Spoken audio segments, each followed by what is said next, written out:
You know what's back again? High-waisted jeans and slavery. That's what's back. There's slave markets in Libya. Who did that? Barack Obama. The nice one.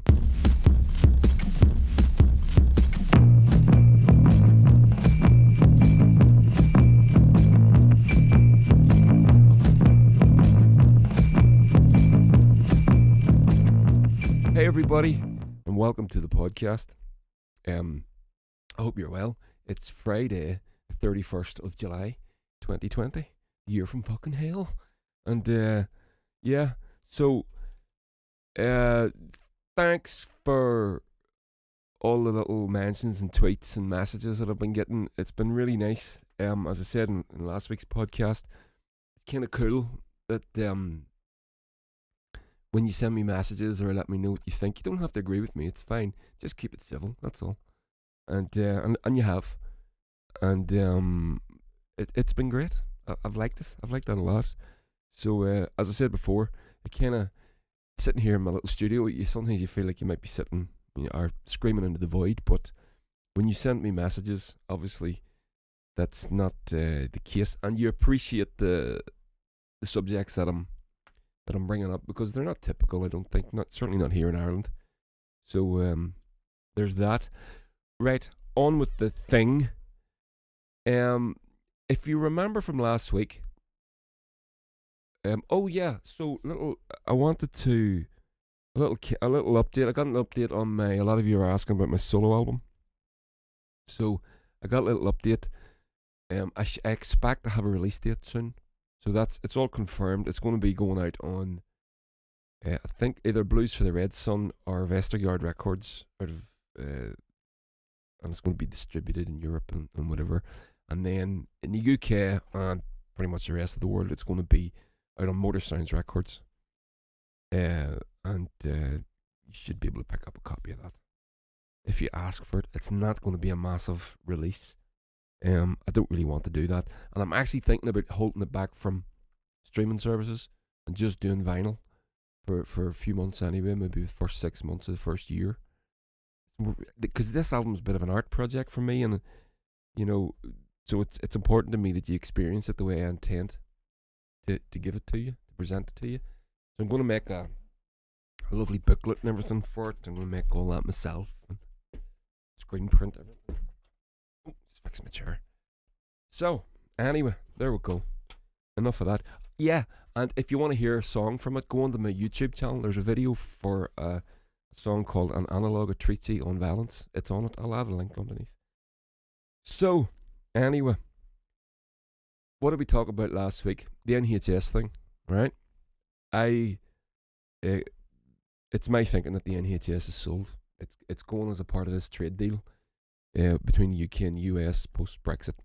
The right-wing Tory hardliners want a no-deal Brexit so that they are free to carve up the UK market and offer it to their neoliberal counterparts in America and in international capital. And I think that it's a prediction. I think the NHS is gone. I think all the lies that we've heard about, that they talk about, that Boris Johnson, says that he cherishes it. I think it's all lies. It's all fucking lies. But I played you a video last week. I don't know if you remember, and it was of Mike Pence, the Vice President of the US, talking to Boris Johnson when he was over on some sort of a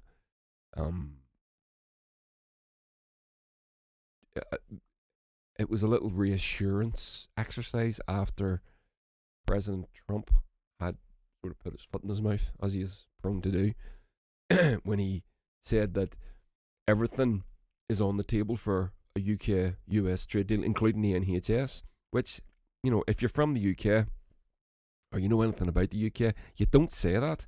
You certainly, at least Boris Johnson and the rest of them have the common sense not to say that. Trump, to his credit or discredit or shame or whatever you want to call it, I don't know, I don't care. He said it and the press went mental at him. So then Mike Pence had to come across and sort of calm the waters a little bit. But this stuck with me. This annoyed me. It didn't annoy me. It just irritated. There was something rung my bell, right? Do you know what a MacGuffin is? Right? The word MacGuffin, McGuffin. I think it was sort of coined by what do you call the great English film director, the big fat guy? Psycho. Jesus, I'm terrible with names. Anyway, you know who I'm talking about. I think he coined the phrase, and what it is, it's something in a movie that draws the audience in. You focus on it, but it's not the actual plot. It's not the actual point. It's a distraction, right? So the MacGuffin in Psycho was Janet Leigh stealing the money from her boss's office at the start. That was the MacGuffin, right? The actual story was that there was the psycho in the hotel that ended up murdering her. So I watched this video last week. I'm gonna play it to you again, and excuse me, I'll just get my screen going here. VLC video, okay.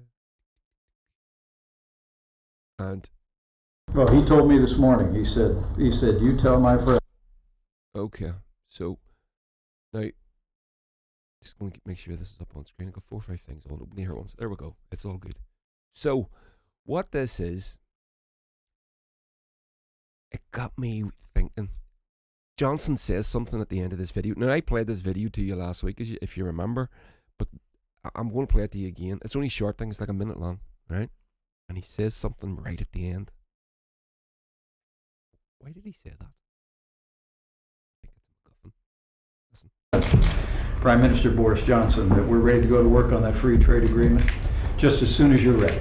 And again, to make it clear to you that the United States supports the UK's decision to leave the EU, and we're ready to build this economic relationship immediately. Fantastic, and of course we won't be, we will make sure that we do everything to increase free trade. But the National Health Service is always worth saying for the benefit of UK media. The National Health Service is not on the table as far as our negotiations go, and nor MacGuffin. We're not too keen on that chlorinated chicken either. We have a gigantic chlorinated chicken. MacGuffin. I think that's a MacGuffin. That's what we're going to hear about. We're not going to hear about the NHS. We're going to hear about the chlorinated chicken. Right? Play it to you again. Have a quick listen. The National Health Service is not on the table. Negotiations go, and nor we're not too keen on that chlorinated chicken either. Look at him. We have a gigantic. Look at him. He's lying through his fucking teeth. Those of you that are listening to this, go and check this out on the YouTube.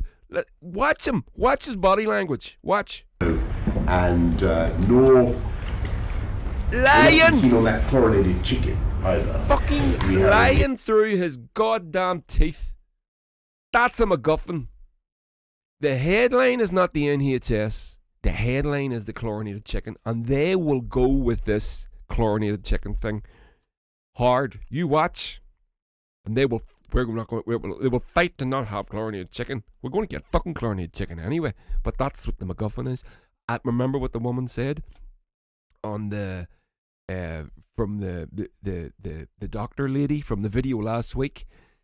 The US have insisted on a non-inclusive trade deal thing. If it's not listed in the agreement for set terms of the negotiation going into, if it's not listed as being off the table, it is automatically on the table.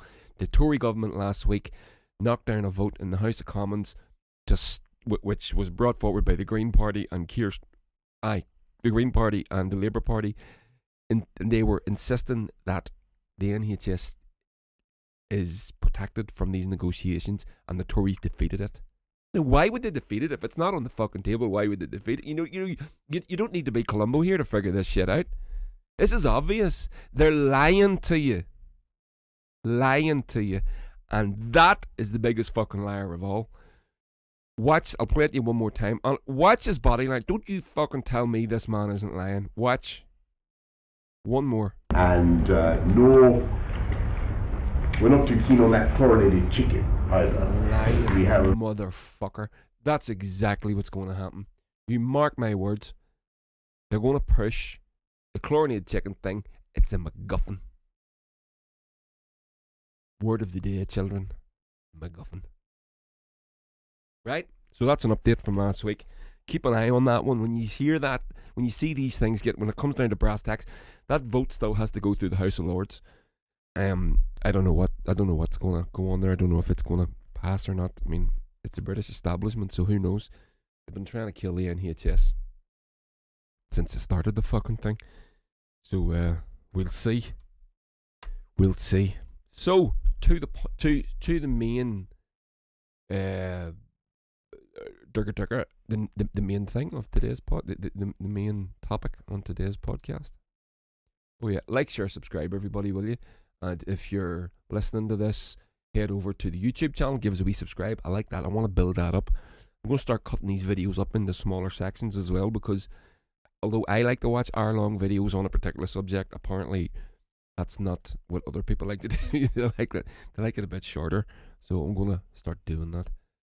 But anyway, so here we go. So, Elon Musk. Tech bro, Willie Wonka. Or neoliberal capitalist vampire. What do you think? Do you have an opinion on the man? Do you know who he is? You do know who he is. You know Tesla cars. Yeah, that's him. So, the reason I'm talking about Elon Musk, just tidying up my screen here. By the way, I've got this software that I use. I've started using for these podcasts to get the video stuff down so that I can play those little video clips and, show you, pictures and things like that. Little cutouts from articles and stuff. It's called OBS. It's very good, but it's new software to me, and kind of tripping me up a little bit. So, oh fuck, no, I'm not going on to that yet. I'm going to go on to this. This is better, right? I'm going to show you this real quick. It's a wee quick video. It's a video from last year.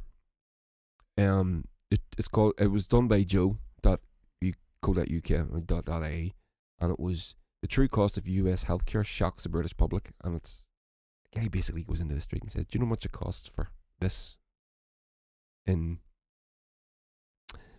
America versus obviously here? It doesn't cost anything." So we'll play that because it is worth watching. It's funny actually, but quite telling. 10 grand for a baby. Is there a price for that? Yes, Jeez, $100, $200. $2.5 grand. $80. 600. 250. More. Shh. Shut the fridge. More. £300. Double it. $600. $600. Yeah. Ambulance call out. How much do you think that costs? Zero payment. Zero payment. Yeah, zero payment. No. It costs $2,500. For real? Yeah. Oh, okay, cool. you look. An inhaler. $100. Yeah, you're pretty close. It's a bit more. 120. 250 to 350. For an inhaler. By the way, do you know how much an inhaler costs to manufacture? Pennies. Pennies. Literally pennies. What did he say there? I can't remember. $600 was it for an inhaler? Yes. Man, so if you're poor, you're dead. I know that it's like public health care in the UK. In the US, fortunately, I'm able to get So there's an American fella here in the street, obviously. health care through my parents, their jobs, but like I carry an EpiPen, and I know that like the cost of that has just been rising. So like there's like very few companies that even compete, so it's sort of like a monopoly for the EpiPen. Even though like we have insurance, it costs my You hear that word he used there? Monopoly. That's the point. Karl Marx writes about this. Karl Marx has warned us about this and others, but Karl Marx was the greatest. His work is the greatest critique on capitalism. that's ever been done. He warns us about this. Capitalism inevitably leads to monopoly. That's the point. That's why you need the government to keep legislation in place and introduce legislation in order to stop a monopoly. Monopolies are dangerous. Monopolies kill people, right? But anyway. Parents about a couple hundred, even with insurance. So 2 EpiPens. How much do you reckon they are? $80. 600. $40. I'm afraid not. More? More? $100. More. 150. More. 250. More. Shh. Shut the fridge. More. £300. Double it. $600. What? Why? That's a very good question. $600. Yeah. For me, it's more like just hives and shortness of breath. Yeah. So it wouldn't be like an immediate death situation, but like, so I've been fortunate I've not had to use it, but it's something like keep on me. Like I have my backpack right now, I have it on me. Cost of childbirth. Jesus. 50 grand, something ridiculous now. Yeah, see, I've blown the figures up on your head now, haven't I? Because they're larger. It's the highest, generally speaking, is about 30 grand. Okay. Is that reasonable? You have Not reasonable at all. It's just like now we're on like we're on a benchmark. 100, 200. Dollars. Yeah. The average is about 10 grand. It can go up to 30,000. 10 grand for a baby. Yeah, well, I guess. No, you don't get the baby. You don't buy a baby for 10 grand. That's how much it costs to have one. How much is your child worth? Yeah. Well, is that like the same everywhere? Yeah, the average is about $10,000. Yeah. That's mad. So anyway, that's enough. You get the fucking point, right? That's the point. That's what I'm talking about. That's what we're trying not to have, and that's what we're going to have. We're going to have this. You may get used to this. This is where we're headed. It's a tragedy. It's an absolute tragedy. It's a sin. We're going backwards in every possible respect and regard. It's beyond belief. It really is beyond belief. I'm so sad when I think about these things. But you know, there's I think it's an old Republican adage saying it's just, you know, England's trouble is Ireland's opportunity, and I don't like to say that, but in this instance it is. If we get our shit together and offer an NHS for Ireland, we've got a united Ireland the day after tomorrow. That's what I think. So anyway, what was I saying? Elon Musk. So Elon Musk is one of these. Is Elon Musk what would I call him? A tech bro, Willie Wonka, or neoliberal capitalist vampire? Well, I'm not going to bury the lead here. I think he's the latter, not the former, for sure. Elon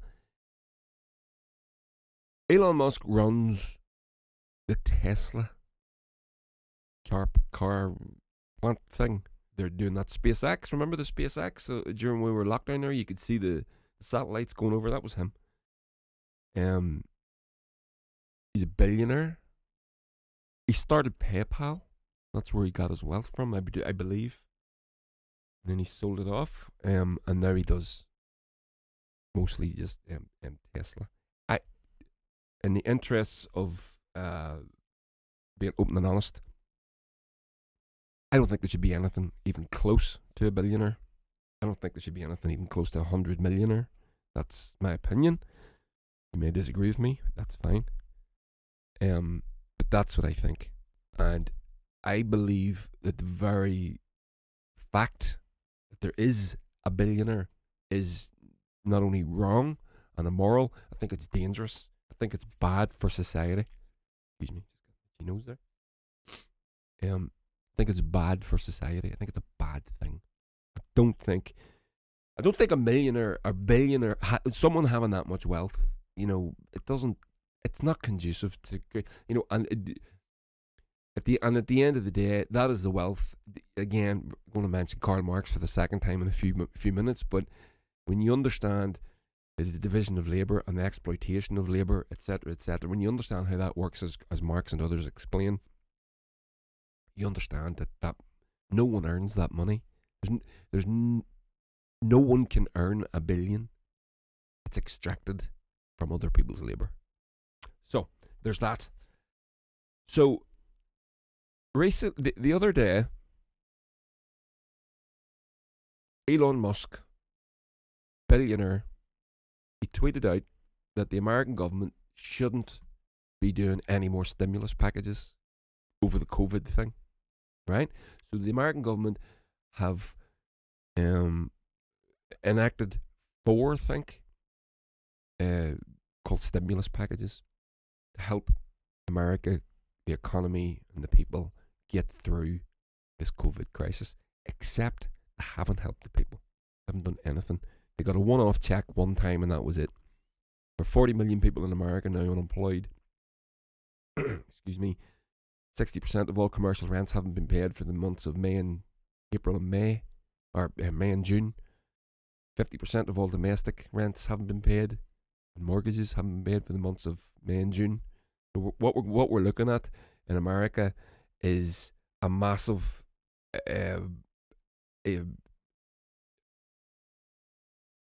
property market collapse and failure. And it's apparently the numbers that are being spoke about, it's going to make 2008 look like a walk in the park. So the government is supposed to then come in, because America prints its own money. America is, the Federal Reserve, the way that whole thing works, they are the world's currency. They can print as much money as they want.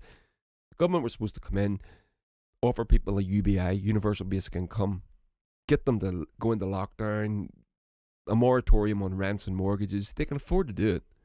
And then once this is all over, then the government will sign the check for that, and then they'll pick it up when it's all fixed. But they didn't. What they did was they gave all the big companies, the corporations, hundreds and hundreds of billions of dollars. In fact, this number is going to surprise you.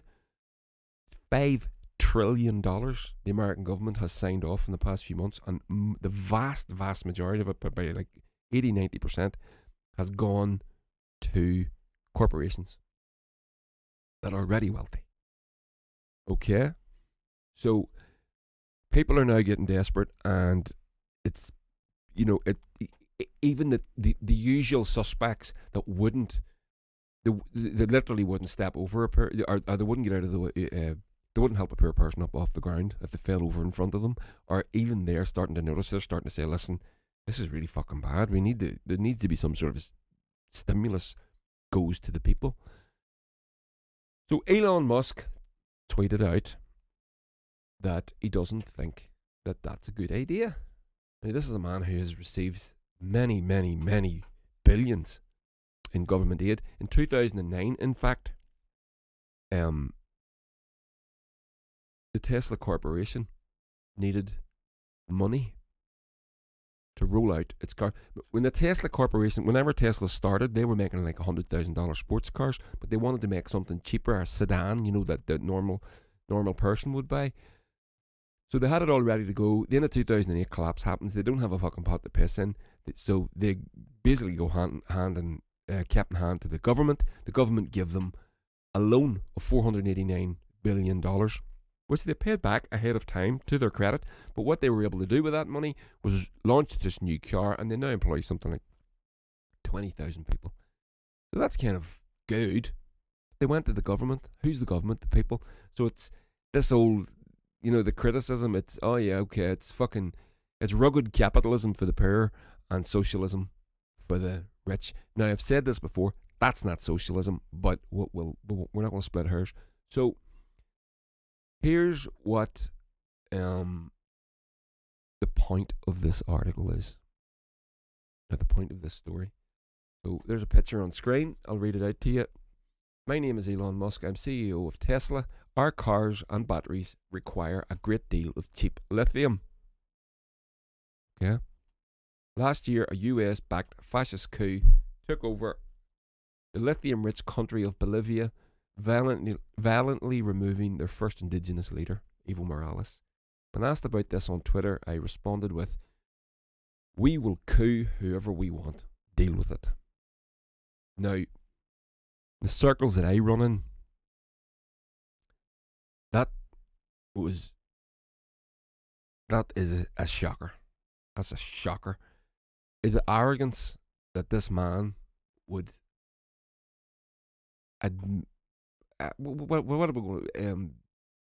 laugh about and admit that this was a coup, that this is a coup. Everyone's been denying it's a coup, but it is a fucking coup. I'll explain what happened.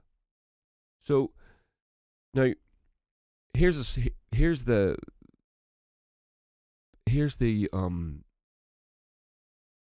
there's Evo Morales on screen. Now, Evo Morales is now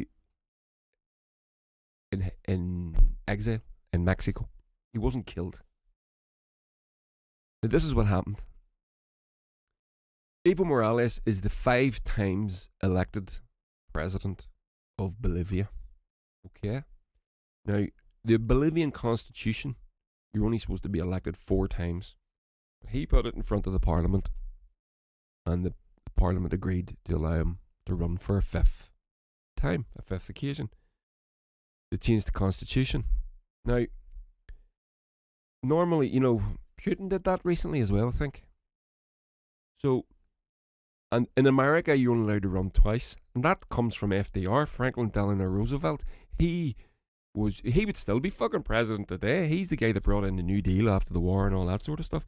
So he was that popular that they had changed their constitution down to 2. He was in for his 4th term, I think it was, because he was that loved by the people in the US. And after he died, they then changed the constitution so that no one can be president any more than 2 terms in a row. Or is it 2 terms in total or 2 terms in a row? I'm not sure about that one. So, but anyway, so Evo Morales comes into power in the late 90s on this wave of, there's a wave of sort of socialism inspired by, originally would have been, in Latin America, originally would have been the Cuban Revolution with Fidel Castro. But these guys would very much look up to Fidel Castro as their figurehead, as I do myself in a lot of ways. I'm a huge fan. Fidel Castro he took his great hero was Jose Marti, right? Who was a revolutionary, unsuccessful, but a great inspirational figure. So this guy, Evo Morales, so he comes into power, and he immediately starts to use the country's natural resources to fund social programs. So under his tenure as leader, child poverty eliminated. Literacy rates, which is one of the key metrics by which the World Health Organization used to measure development in a society, in a country. Literacy rates start going up. Exact same thing happened in Cuba. Whenever the Cuban Revolution happened in 58, by 61 the literacy rates had gone from like 20% up to 60, and now it's 100%, or close to it. So all the metrics that are used to that we would, so child poverty, mortality rates, literacy rates, etc., these things all start improving dramatically, really quickly, right? In the interim, so they come under pressure. Obviously, there's any socialist programs that dare to raise their head, especially in Latin America, which is, as America arrogantly puts it, our backyard. Any social programs, any socialist programs that are introduced, they immediately get kicked to death, basically, by America. America is very, very aggressive, as we know. I mean, Google Operation Condor, you'll find out all about it. So Maduro here, or not Maduro, sorry, Evo Morales. So yes, so I was saying in the past decade we've got Nicolas Maduro is the president of Venezuela, who he's now under pressure. Juan Guaido, they call him the interim president of Venezuela, and who nobody knows who he is, and has never stood for election for the position. And then in Nicaragua we have the Sandinistas, who are now back in government. So these right wing or left wing socialist leaning governments and parties are getting kicked to death by, and people use word again. I'm not going to wishy-washy about it. They use words like, you know, there's allegations of U.S. interference. And it's a lot of fucking bollocks. It is U.S. interference. The OAS, Organization of American States, and CIA. It's all what it is, right? So one of the big natural resource that Bolivia has. Bolivia is rich in a particular type of mineral. Can you guess what it is? Starts with an L and ends in imium, lithium. So there we go. It's lithium.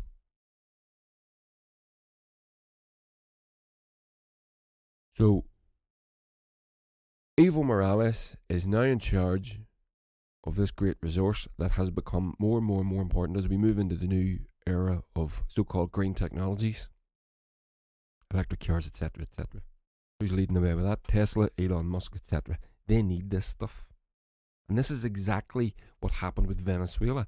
Venezuela is the world's biggest oil reserve. They got more oil than Saudi Arabia, right? So the exact same thing happened with Venezuela. Now they've managed to resist.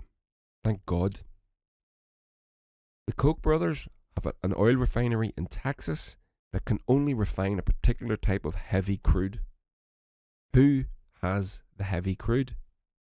Venezuela. Does Venezuela want to sell you the US the heavy crude? Yes. Does the US want to pay for it? Do the capitalists want to pay for it? No. They want to steal it. It's exactly the same here. Evo Morales is prepared to sell the lithium to the people, or to the capitalists in the West, in order to fund the social programs that he, as the elected president of Bolivia, wants to enact. And the capitalists don't want to pay for it. They want to steal it. It's as simple as that. Because I looked into this. It always confused me. Why do they not just buy it? I always assumed that they weren't able to buy it. They are able to buy it. They just don't want to buy it. They want to steal it. It makes them more money. That's all it is. So they'll put in a puppet government, which is what they've got. They will then work out some shitty deal with the capitalists, and they end up getting the mineral for pennies on the dollar. By the way, it's what happens here in Ireland too. We've got gas reserves off the west coast of Ireland. I watched that film The Pipe the other night for the second time. Watched it when it first came out. It's absolutely heartbreaking. We've got gas reserves, and the people of Ireland, the state of Ireland, get zero from that. So these capitalists are extracting gas and then selling it back to the people, and we don't get a royalty for it. There's nothing goes into the national national treasure. There's nothing, and that's exactly what they're trying to do here. Unfortunately, Evo Morales was unable to resist. This is a coup, and Elon Musk has just normally capitalists are better at not tipping their hands, tipping their hats, but showing their hands, I should say. But in this instance, he was unable because he's an arrogant prick, and this is what I mean. He's on a Joe Rogan podcast, he's smoking a joint, and everyone thinks he's dead cool and all.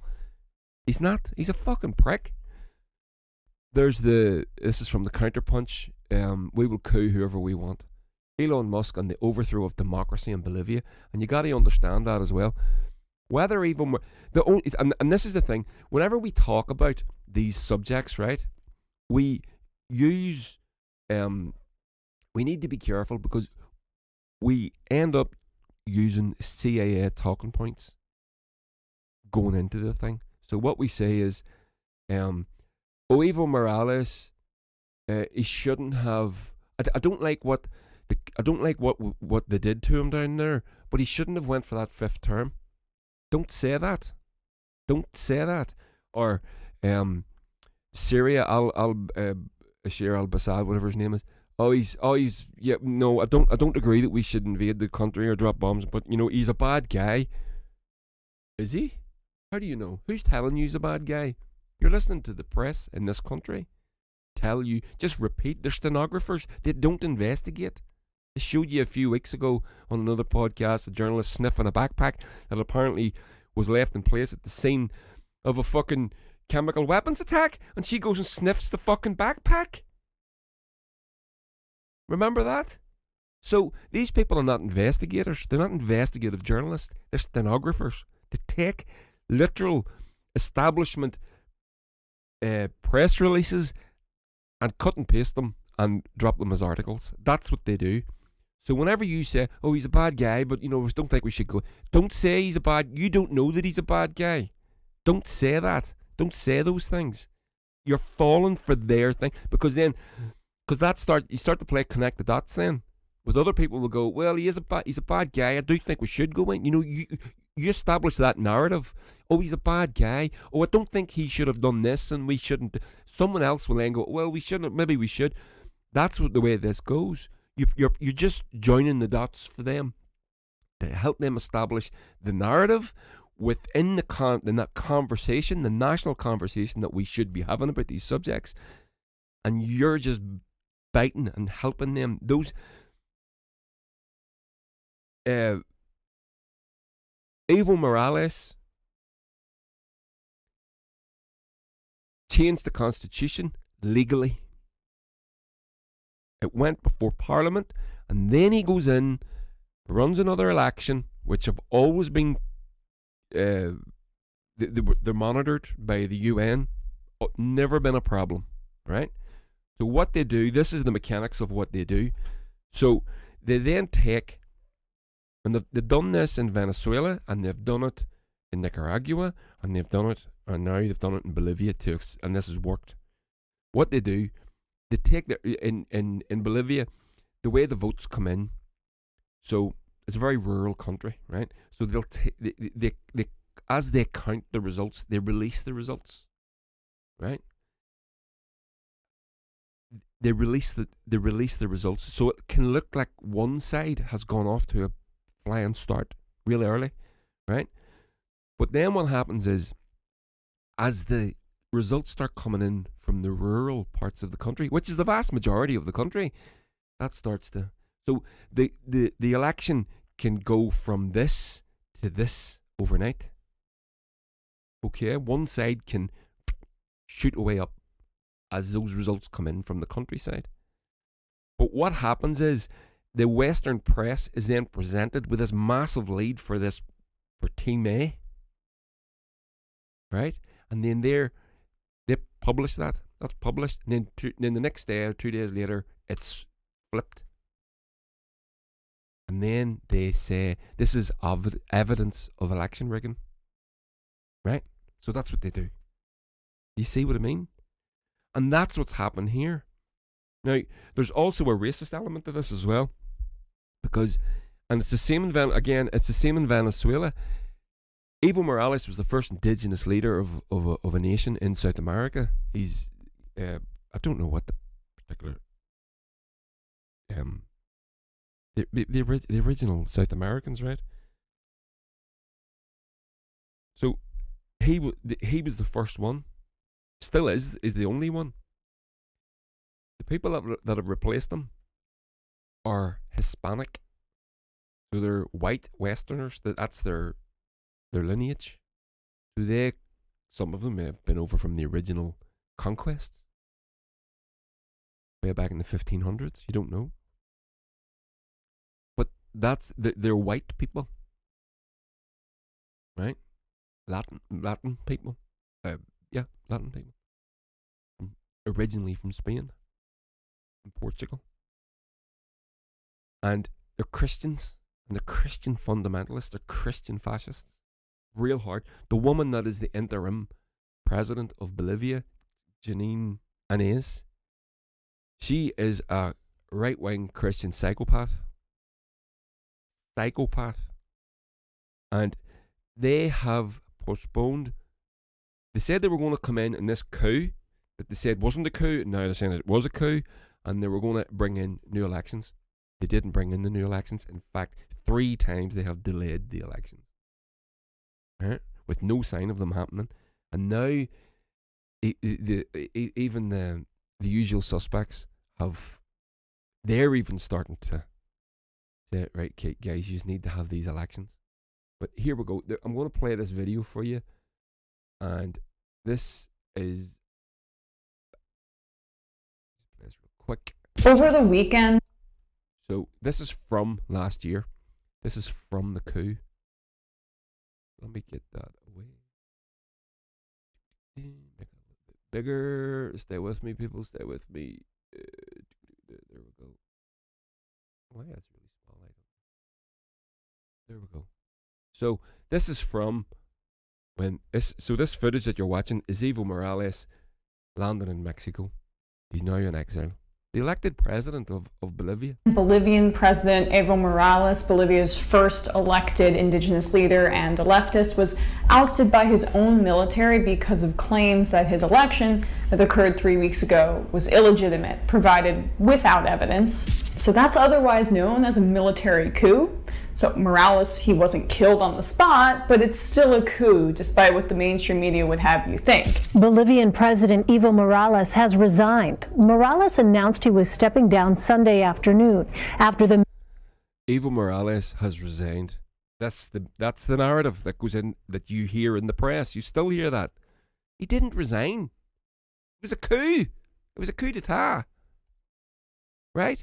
And by the way, can I, just on this is a democracy. Bolivia is a democracy. And America, with the aid, and the UK and lots of other Western governments could not fucking wait to queue up behind America and recognize this as being legitimate, which it is not. You cannot say this was in any way, shape, or form legitimate. Military asked him to leave office. This as protesters and the Bolivian military have been holding protests today demanding he step down.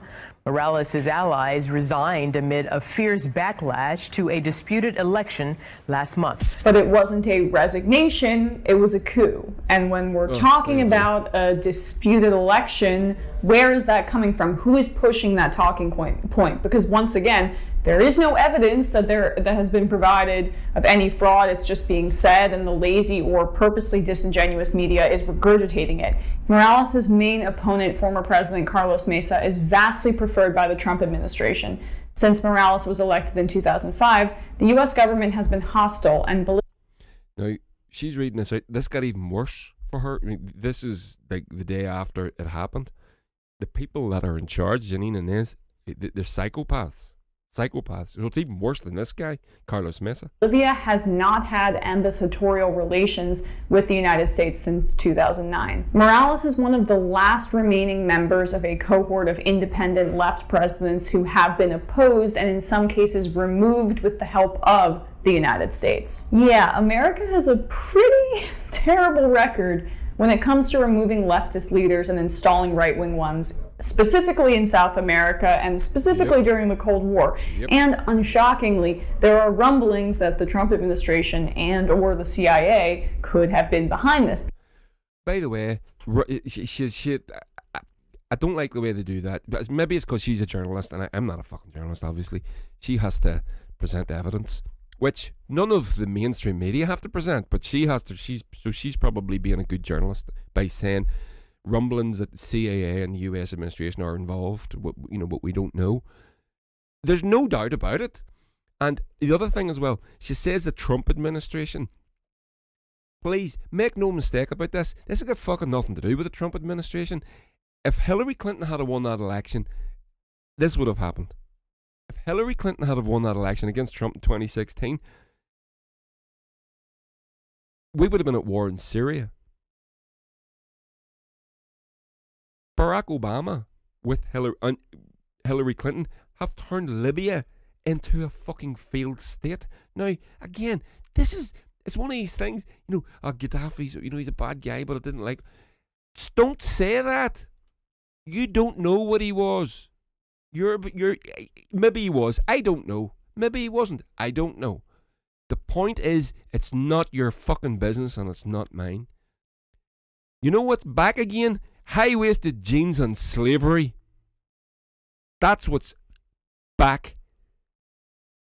There's slave markets in Libya. Who did that? Barack Obama. The nice one.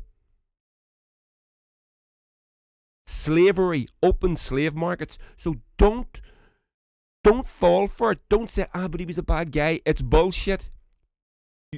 You've been fed that line and you're just playing along. Don't do it. Right? They do it with this. They do it with these. He's a bad guy, maybe. And no matter where you fall from, he's a bad guy we shouldn't invade. He's a bad guy we should invade. He's a bad guy we shouldn't do sanctions. Don't start. Don't fall for it. If the people of Bolivia want to replace Evo Morales, that's up to them. Not us, and certainly not the Organization of American States and US capitals, and certainly not Elon fucking Musk. Because that's not just conjecture, there's historical precedent for it. And from the outside looking in, it seems like there was a coordinated effort with the US and the Organization of American States, known as the OAS, which in the past has helped the US remove, or has advocated for removing the leftist leaders during the Cold War to delegitimize the election before there was any evidence. When the official tally was done, Morales had 47.1% of the vote, with 36.5% for Mesa in second place. The opposition cried foul. Long before the votes were counted, Mesa had already indicated he would not accept the decision of the electoral authorities if Morales were to. Mesa had already indicated he would not accept the decision of the electoral authorities. Why? Why?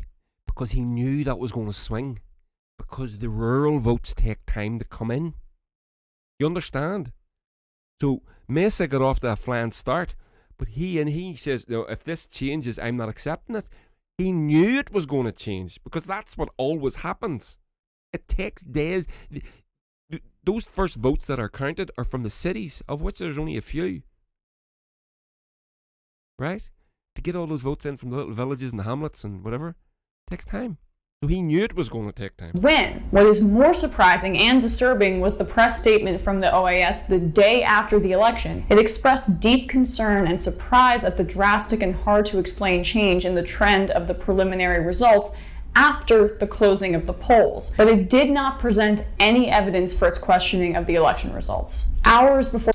So the OAS, the Organization of American States, said that I'll just read this. It expressed deep concern and surprise at the drastic and hard-to-explain change in the trend of the preliminary results after the closing of polls, but it did not present any evidence for it, and it still hasn't. And it can't. It can't, because there's nothing to. There's no evidence to present. This is what happens. It takes days for the rural votes to come in. So then all of a sudden, one side thinks they're leading, and whap, they're not. And this is common in all of South America. This is the way the voting system works. It takes time for the rural votes to come in. Any evidence for its questioning of the election results. Hours before the OAS press statement and even longer before the votes were counted, Senator Marco Rubio stated falsely, in Bolivia, all credible indications are Evo Morales failed to secure necessary margin to avoid second round in presidential. Marco Rubio is a shill, is an absolute neoliberal capitalist shill. He's the dickhead that was trying to overthrow Maduro, and he's in Nicaragua as well. He's awful, awful, awful man. He's a senator or something like that. Election. He also alleged without evidence that there was some concern he will tamper with the results or process to avoid this. Trump administration officials followed with similar statements. And it's so. Now, again, can you see what she's, the common thread here that she's mentioning? No evidence. There's never any evidence. Right? Think about it. Look back through history, but the history of your own life. Weapons of mass destruction in Iraq, no evidence. Bashir al-Assad gassing his own people, no evidence. Colonel Gaddafi, no evidence. Nicolas Maduro, no evidence. There's never any evidence. It's just talking points. And the evidence that people believe to create the narrative is just the evidence of people saying the thing. So the New York Times will say it, the Washington Post will say it, the London Times will say it, the Guardian will say it, the BBC will say it, MSNBC will say it, Fox News will say it. All of a sudden, that's it. It's done. That's all you need. It's done. Who was it that said it? You don't need to bribe the Western media, because they just swallow establishment talking points. You don't need to pay for them. They do it for free. So weird that all of this ramped up after Morales had been nixing natural gas mining throughout his country. It's like a very specific coincidence. Never mind that he lifted millions out of poverty. He nationalized a lot of the industry there. He used socialist programs, and he did work with the courts to extend his term limit so he could stay in power, and that's not something I approve of. I mean, FDR did it. I don't really like that either. If we're looking historically, Mike Bloomberg did it in New York, someone who's been in the news recently, and I don't like it, but it doesn't mean that the should we invade New York? Subsequent elections in which they were re-elected were illegitimate. I mean, Angela Merkel is still in power in Germany, and I don't really hear from these neoliberals about her. And then the critics will say that they stopped the votes from counting. Yes, in indigenous areas where he would have won, which is a practice that America does. It's called a quick count, where they make those estimations. So, but even so, again, putting that all aside, Morales agreed to another election. So, but then the military came in. So she's just that quick count thing. That's what they do. They do that all over. It's common. So the election was disputed. Morales agreed to another election straight away. He said, well, okay, let's do it. Didn't get a chance. And kicked him out in a coup. And lastly, you see police celebrating and cutting off the indigenous flag on their uniform. This is really transparent, and it's racism, and it's rooted in racism for indigenous people in Bolivia, and it's the natural progression when we're looking at Bolivia's colonial history. So when we're talking about this story specifically, to not look at the colonial relationship in Bolivia and that history in South America, it would be doing a disservice when we're talking about, I'll say it again, this coup. This coup. This is exactly what that is. That's Emma Vigeland from the Young Turks program. Now, I want to bang through this, all right? So, Glenn Greenwald wrote an article. Glenn Greenwald, I mention him regularly on my podcast. He's a great journalist, lives in Brazil. So, he wrote this article just the other day. US support, and he did a podcast. He has a podcast called The Intercept. You should definitely check it out. It's fantastic. He's a great journalist. I really admire this guy. So I'm going to read this to you. It's short. Don't worry. I'm not going to be here forever. The US supported military coup in Bolivia has largely disappeared from Western news outlets ever since November 2019 massacres of pro-democracy protesters by the right-wing faction that seized power. But for Bolivians, the repression and tyranny that replaced their stable and thriving democracy endures. That's think about this, right? That what he's saying, there was a stable and thriving democracy, and it is now no more. This is a disgrace. This is a absolute disaster. It's a travesty. Also, that American capitalists can get their hands on fucking Bolivian natural resources, and the fucking ignoramus Elon Musk, we will coup whoever we want. Fuck you, you prick. So, But for Bolivians, the repression and tyranny that replaced their stable and thriving democracy endures, and predictably, the interim president, in inverted commas, installed after the coup, Janine Áñez, continues to rule the country 10 months later, despite no possibility of being democratically elected, while she and her party plot how to prevent an election which all polls show will result in a victory for the Socialist Party of the toppled President Evo Morales. Excuse me. What makes the coup in Bolivia and its aftermath so worthwhile to explore is not just the inherent importance of Bolivia itself, a country of 11 million people with a rich and unique ethnic, culture and religious diversity, as well as an ample supply of the now vital resource of lithium. It is also instructive because of how the US discourse evolved in support of the coup, with supposed foreign policy experts, God fucking save us from those, across the political spectrum. The Atlantic's Yasha Monk, Mother Jones's editor-in-chief Clara Jeffrey, and former Obama ready reported in the New York Times, spouting outright falsehoods to depict the destruction of Bolivian democracy as a salvation of it. Unbelievable. Machiavelli says, that of which you are guilty, accuse your enemy. That's what this is. You're overthrew. You are undemocratic. And what do? Organize a military coup, install a puppet dictatorship. I mean, this has been going on. This is Operation Condor. Check this out. This goes right back to the 60s.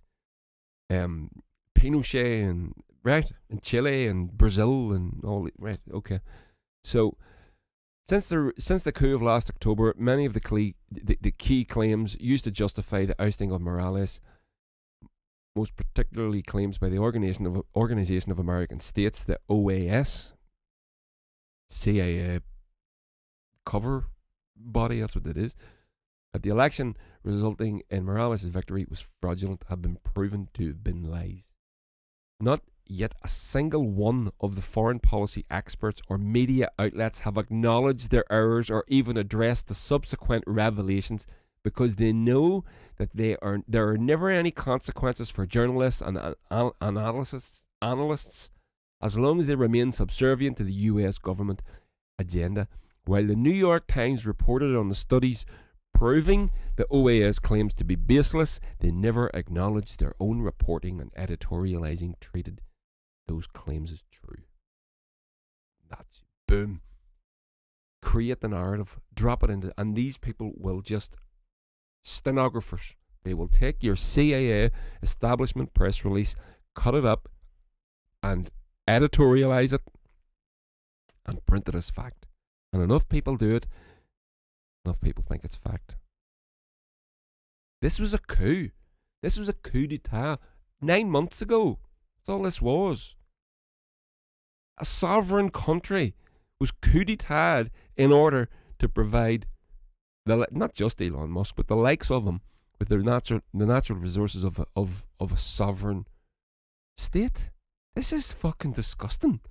Bolivia, I'll continue, is his last paragraph. Bolivia is but the latest of a long line of thriving, stable democracies destroyed with the support, if not the outright participation, of the US government, while jingoistic media figures disseminated the propaganda used to justify it all.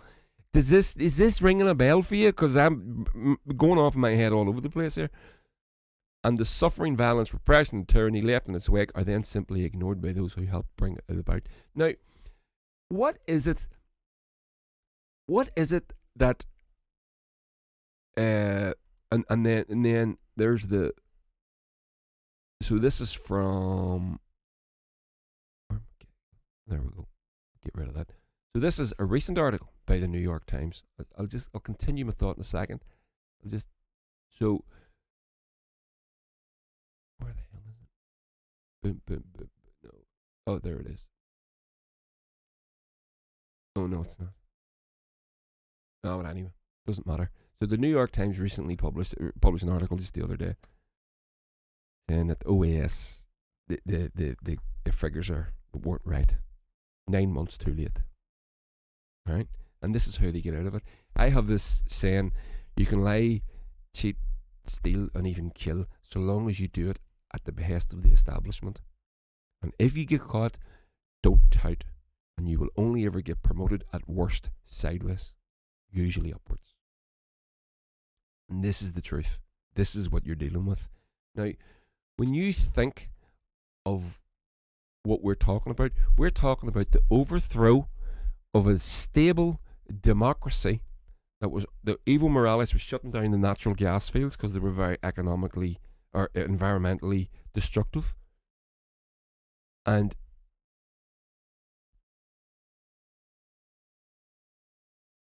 using the wealth from the natural resources to provide social programs, much needed, by the way, social programs to the people of that country.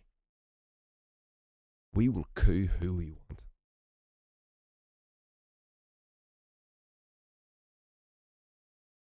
And don't say that he didn't know.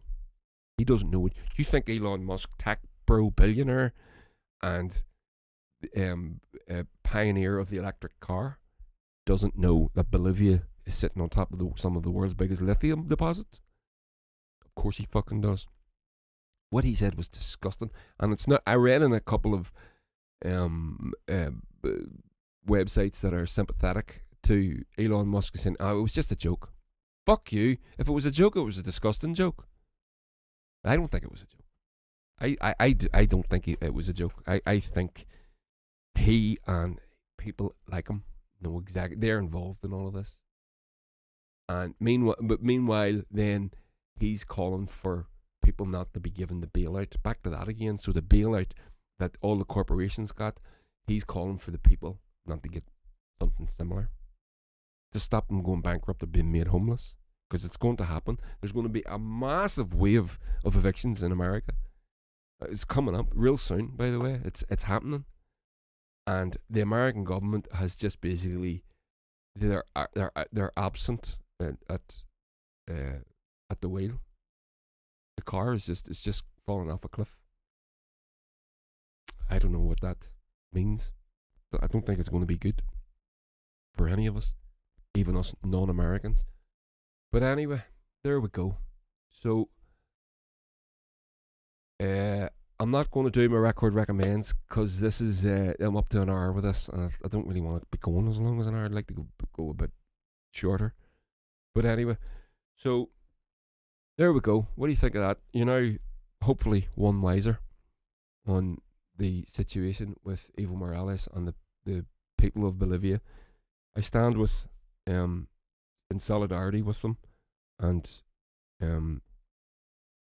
with them, Simon Bolivar, Jose Marti, Fidel Castro, Evo Morales, and Nicolas Maduro. I hope they manage to get through all this. But anyway, there we go. We're all done. Listen, I hope you enjoy this. Like, share, subscribe, tell your friends, do the thing. Get over to the YouTube and give us a wee follow over there. Like I said, I want to try and build up the audience over in the YouTubes. So there we go. I'm going to call this. Have a good weekend, everybody.